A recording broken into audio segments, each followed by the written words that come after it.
So usually we start off these recaps with an intro or something like that, hinting at what's about to come in the games later, but I gotta start with the fact that Ippei, his guilty plea has gone through, and MLB considers Shohei Ohtani a victim of fraud. The matter is closed, so they're saying that Ippei, yes, he stole almost $20 million from his former best friend, and some would even say brother, so Ohtani, he's officially off the hook, but these guys are not. MLB issues lifetime ban to Tucupita, and we have to talk about a few other players as well. So who is Tucupita? That is Tucupita Marcano. He's currently on the Padres. He was on the Pirates last year, and last year he bet on the Pirates. So when you bet on your own team, that is an automatic lifetime ban. Now, some other players have been suspended for the next year. As you can see, a couple different guys, Michael Kelly, Andrew Saalfrank, Jay Groome, and Jose Rodriguez. They've all been given a one-year ban because, yes, they did bet on baseball, but they did not bet on their respective team. So I guess that's why they're getting kind of, it's not a slap on the wrist per se, but Michael Kelly is probably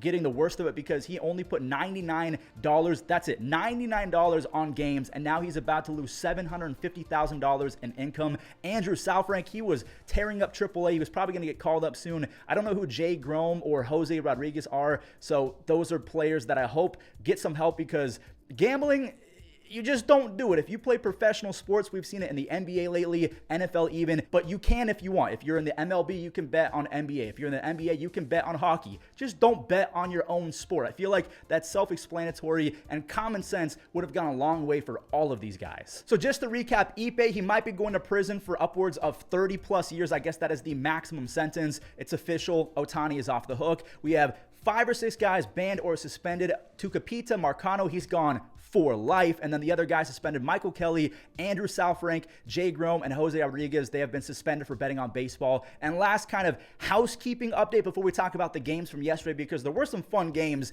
Avisail Garcia, he was given a 4-year, $54 million contract in the offseason of 2021. He has been DFA'd since 2022. He's only appeared in 153 games, and they were awful. When he was healthy, he had 13 home runs, a .218 batting average, a 62 OPS plus, and if you factor in defense, he was worth a negative 1.7 WAR in his tenure as a Marlin. So he's DFA'd. The Marlins, they're going to be eating about $24 million to have him play elsewhere. So there you go. Avi, he's being DFA'd. We have Ippei probably going to prison for a long time unless they work out some sort of plea. Like, it's a guilty plea, so maybe he'll get off in a few years with good behavior or something like that. And then a lot of players have been banned or suspended for betting on baseball. Just a weird day, not gonna lie. Weird start to the recap. Also, wait, hold up. The Twins have optioned Edward Julian to AAA. Has Edward been bad? Let me look at his stats real quick because I did not see this. Edward is hitting 207 with he's got a 94 OPS plus, so it's not like he's been awful. It's probably just the last few weeks that dropped his batting average. He got 7 home runs,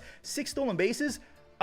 I guess Royce Lewis is back, and that's why they're making room for him, but I guess Edward Julian is in AAA. He joins Reed Detmers and Spencer Torkelson as some former top prospects who have been optioned the last week. That's crazy. I guess we're not done yet. I missed this a few days ago. John Means and Tyler Wells are going to be gone for the remainder of 2024 with elbow surgery. This sucks. And now I'm seeing off to the side that Jose Urquidy of the Astros might require season-ending surgery as well. I believe that's on his elbow. What is going on the last few days? All right, so without further ado, let's talk about the games from yesterday. On top of the Padres losing Tucupita Marcano to a lifetime ban, they also lost to the Angels and only scored 1 run, but at least that 1 run was a 440-foot moonshot from Manny Machado. If losing means unlocking Manny, I think Padres fans will absolutely take that. Look at this pitch. This knuckleball from Matt Waldron looked like CGI. This ball had 0 spin. Then he struck out Taylor Ward, and I wanted to show that real quick because Willie Calhoun, he hit a corkscrew RBI single to tie it at 1. That was off of Waldron's knuckleball. And Zach Neto, my goodness, he robs Kim of a base hit, and then he shows off the arm again later in the 6th.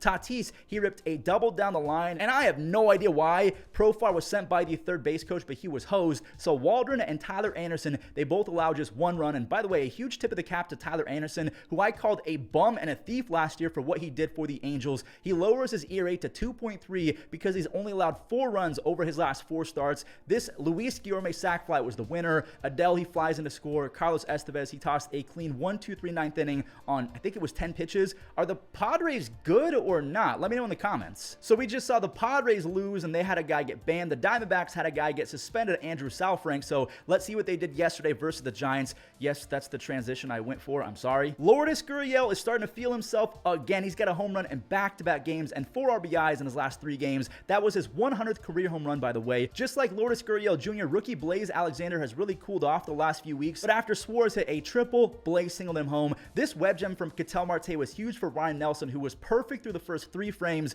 but Brett Wisely, he ruined it in the 4th inning, and what another beautiful play from the Snakes defense. Marte had to leap over the diving Blaze Alexander, but that was a sweet play. Matt Chapman, he saw the Arizona outfield playing way in. He lines one to center to make it a 2-1 ball game. He has a 21-game on base streak. Nelson, he got some more defensive help. Lourdes, he made a diving play to end the 5th inning. Ryan Nelson was pretty solid in this game, but he ran into a red-hot Elliot Ramos, who is honestly, I think he's one of the best young players in baseball that's not being talked about. He has 4 home runs and 6 defensive run saves in just 24 games. He's 6th in outfielder FWAR since May 10th. Nelson, he went 7 2/3, a career high. The Pen, they did their job. And Christian Walker got the tag down to end the top of the 9th inning. They reversed it. Enter Pavin Smith, who just ended it with a bang. That's a pinch hit 425-foot blast to straightaway center. The Diamondbacks, they've won 3 in a row. The Giants, they were doing really well, and now they've lost 5 in a row. Rhys Hoskins was back in Philly, and the applause sounded like when Padme said, "This is how democracy dies, with thunderous applause." If you guys watch Star Wars, you know what I'm talking about. But it was loud. The ovation was probably a minute or 2 long.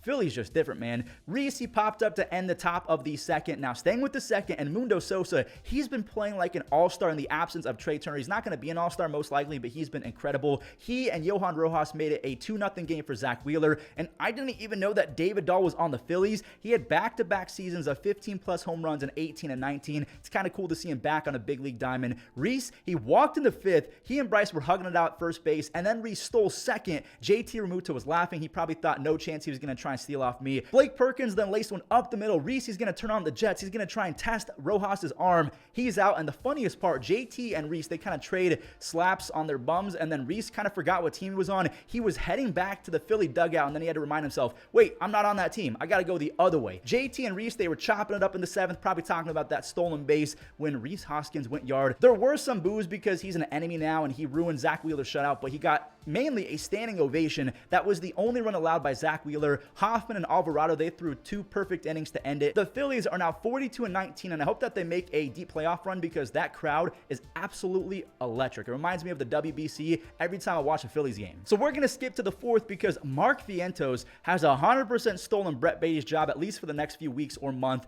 Vientos now has 5 home runs and 59 at-bats. Lindor drove in another after Jose Iglesias stole 2nd. I didn't know that David Dahl was still playing. I didn't know that Jose Iglesias was still in the big leagues, but there he is. It's 3-1 New York, but Washington, they got 1 home after Ildemaro Vargas barely beat out a double play, and here we go. My friend Joey Gallo went yard. His 5th home run of the year gave Washington a 1-run lead. Mackenzie Gore, he was taken out because his command was terrible. He walked 4. Bader, he lifted his 2nd RBI sac fly of the game. I think the first one was in the 2nd or 1st inning. Jose Iglesias found another hole. He had 3 base hits in this one. That's an RBI. He turned on the Jets again. He wanted a 2nd stolen base, but Luis Torrens, who was just acquired from the Yankees, he hit the gap instead. It's 7-4, and it actually ended up 8-5 after both teams scored. Ottavino, he's imploding. This Jesse Winker single in the 9th made it a 2-run game. Nope, it's a 1-run game. Meneses, he skied a sac fly, and then some guy named Drew Milas or something like that, he took a fastball directly down the middle from Jake Diekman, who just came in the game, and that'll do it. The Mets, it's a scary one, but they win 8-7. The Orioles laid down the hammer on the Blue Jays. They lit up Kevin Gausman for 6 runs across 5 or 6 innings. Santander, he has 3 base hits versus Gausman. All of them have been home runs. Colton Cowser, he almost hit a home run as well, but Santander, he scores all the way from first base on that double.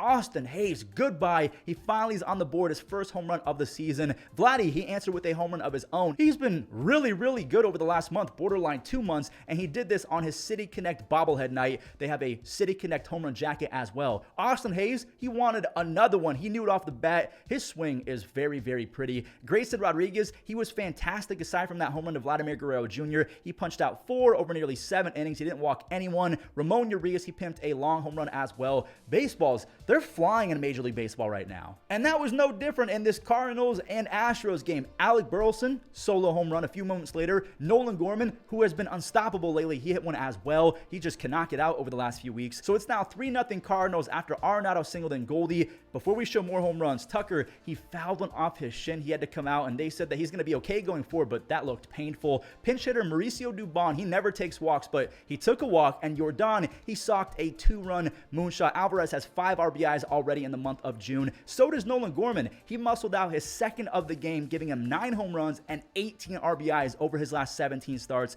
Jake Myers and the Astros, they kept on fighting back. Mason Wynn, I think he got hit in the cheek and then lost his glove in the process. Yordan scores anyways. Bregman, he must have entered in a cheat code or something a couple weeks ago. That's 5 home runs in his last 7 games. He's hitting nearly 400 over that stretch. Yainer Diaz, that's a no-doubter. He points at the dugout because he knows it's gone. He slams his bat down. He has 27 home runs as a catcher over his last 157 games. Altuve, he wanted a home run, but he settles for an RBI ground rule double. Josh Hader worked a 1-2-3 9th inning for his 9th save, and I just want to mention that the Houston starters have a near 5 ERA, which I think is bottom 5 in baseball. They're probably going to be in the market for a starting pitcher, so pay attention to that. Before we show a game where 16 runs were scored, let's show a close, low-scoring game and get it out the way. More home runs. Every single run in this game was scored on a home run ball. Marcus Semien and Jake Rogers, they traded taters. Huge props, by the way, to both starters because even though they gave up those solo home runs, that was it for either team for the first 6 or 7 innings. Nathan Eovaldi struck out 7. That fastball splitter combination was just lethal. Tarek Skubal, he was cooking until he ran into some trouble in the 6th, but no worries. He's Tarek freaking Skubal. Wyatt Langford, caught looking. Josh Smith, smell ya. Zeke Duran, he sawed himself off, so Skubal, he's out of it. His day is over. Whoever scores next wins, and Jake Rogers, he wins. It's not a walk-off or anything like that, but Jake Rogers now has 25 home runs over his last 145 games as a catcher.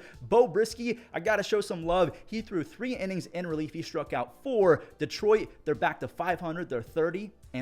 There we go. The Reds, they popped off versus the Rockies. Ellie, he was flexing all the tools early on. He fired a seed to nab Hunter Goodman, but I'm not going to lie, he did look safe to me. Ellie's at it again, this time with the bat. That's a single for most, but because it's Ellie De La Cruz, he gets a stand-up RBI double. Jamier Candelario, the Candyman, he smokes a 2-run home run. He's trying his best to salvage his season after having a fairly slow start. Brendan Rodgers and Jacob Stallings, they kind of teased the Rockies fan base and made it seem like they had a chance at a comeback, but yeah, nah. Will Benson, he pulled one down the line with 2 on. Both scores, he races all the way to third base. TJ Friedel, I mean, this team is different with TJ in the lineup. He and Spencer Steer, they played at 3 between the both of them. Friedel barely scored on that Steer base hit because Ellie, he was thrown out trying for third base, but again, Friedel just barely got his foot in there before the final out was made. Tyler Stevenson, he added to the double-digit day with a 2-run Oppo Taco. He's a catcher with 6 home runs, 20 RBIs, and a near 115 OPS plus. The Reds, I know they're 27-33, but they're 7-3 over their last 10. If they get Marte back, I'm talking about Noelvi Marte, if Frankie Montas figures it out, I like their chances at maybe a sneaky wild card run. So yeah, that was one of the recaps of all time. I don't know if it was good, I don't know if it was bad, but thank you guys so much for watching. We talked about a lot today, and I just appreciate you all a lot. Thank you for supporting the channel. Thank you for growing the game of baseball every single day. Enjoy the web gems. Good stop by Guerrero. The flip to Gosman, keeping Gordon from the right field line. In spring training, and he broke his bat there. He flares it to right field. Perez charging, sliding, and he cut. In the air, shallow right. Goodman trying to get there. Look out, what a catch. That's a great catch by Brendan Rodgers. Hold on the ground at third, diving pickup. Bo Reyes off to first base. When you know you got Vladdy's run, you got a little bit extra time.